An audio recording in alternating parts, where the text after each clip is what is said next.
ప్రియమైన భగవద్భక్తులకు నమస్కారం. మనం ఇంతకుముందు భాగంలో పార్వతీదేవి జననం గురించి తెలుసుకున్నాం.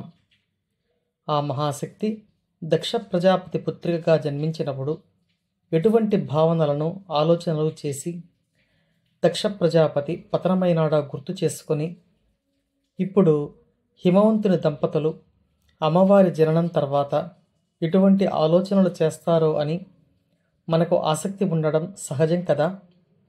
ఇప్పుడు కూర్మ పురాణంలో భాగంగా హిమవంతుడు మరియు మీనాదేవి ఎలా అమ్మవారిని వేడుకున్నారో, ఎలా అమ్మవారిని చూశారో, వారి యొక్క ఆలోచనలు ఏ విధంగా ఉన్నాయో మనం ఈ భాగంలో తెలుసుకుందాం.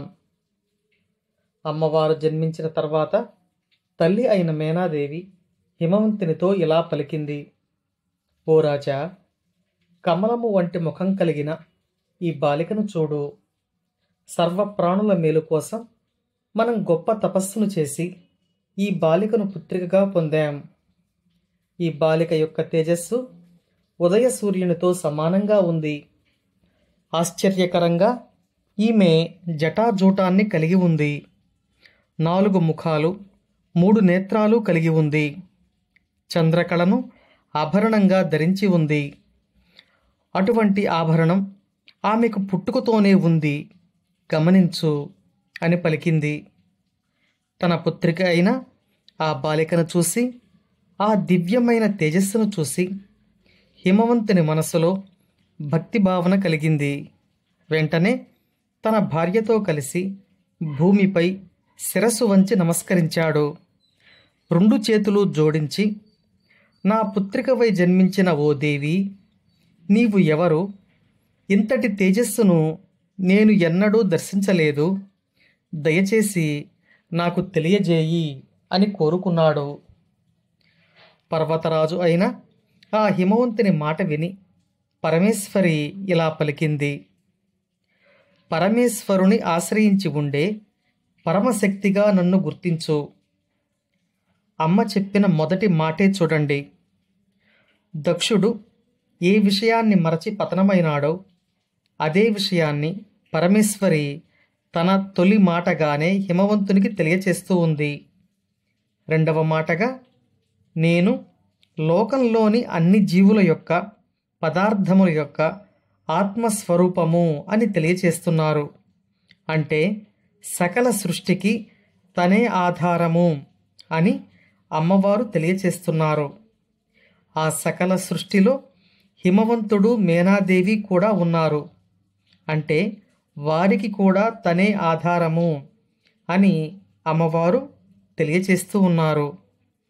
మరో మాటగా, నాచే ప్రసాదింపబడే దివ్యమైన నేత్రంతో నా యొక్క ఈశ్వర స్వరూపాన్ని దర్శించు అని పలికారు. ఆమె తన యొక్క నిజస్వరూపాన్ని ఆ దంపతులకు దర్శింపచేశారు. ఆ స్వరూపం ఎలా ఉందో కూర్మరూపధారి అయిన విష్ణుమూర్తి మనకు ఇలా తెలియచేస్తూ ఉన్నారు. ఆ దివ్య స్వరూపం కోటి సూర్య సమాన తేజాన్ని కలిగి ఉంది. ఇక్కడ కోటి అనేది అనంతాన్ని సూచిస్తుంది. అంటే అంతటి తేజస్సును, వర్ణింపరాని తేజస్సును అమ్మవారు కలిగి ఉన్నారు అని విష్ణుమూర్తి మనకు తెలియచేస్తున్నారు. అంతేకాకుండా అమ్మవారు అనేక జటల సమూహాన్ని కలిగి ఉన్నారు. పరమేశ్వరుడు జటారూపధారి కదా, ఆయన శక్తి కూడా ఆయననే అనుసరించి అనేక జటల సమూహాన్ని కలిగి ఉంది. అంతేకాకుండా అమ్మవారు కిరీటమును ధరించి ఉన్నారు. చేతులలో గద, శంఖము, చక్రము, త్రిశూలమును ధరించి భక్తులు కాని వారికి భయంకర రూపంతోనూ, భక్తులైన వారికి భయమును పోగొట్టే స్వరూపంతోనూ దర్శనమిస్తూ ఉన్నారు. అంతేకాకుండా అమ్మవారు చంద్రకళను ధరించి ఉన్నారు. 3 నేత్రములు కలిగి ఉన్నారు. చర్మాన్ని వస్త్రంగా ధరించి ఆ హిమవంతునికి, మీనాదేవికి అమ్మవారు దర్శనమిచ్చారు. అమ్మవారు ఒక శిశువు స్వరూపంలో వారిని అనుగ్రహించినా ఆమె యొక్క నిజమైన స్వరూపము వారి యొక్క తపఫలంగా అనుగ్రహింపబడింది. ఆ మహేశ్వరి యొక్క స్వరూపాన్ని చూచిన హిమవంతుడు పరమ సంతోషంతో శ్రద్ధాభక్తులతో మనసులో ఓంకారాన్ని స్మరిస్తూ 1008 నామాలతో అమ్మవారిని స్తుతించాడు.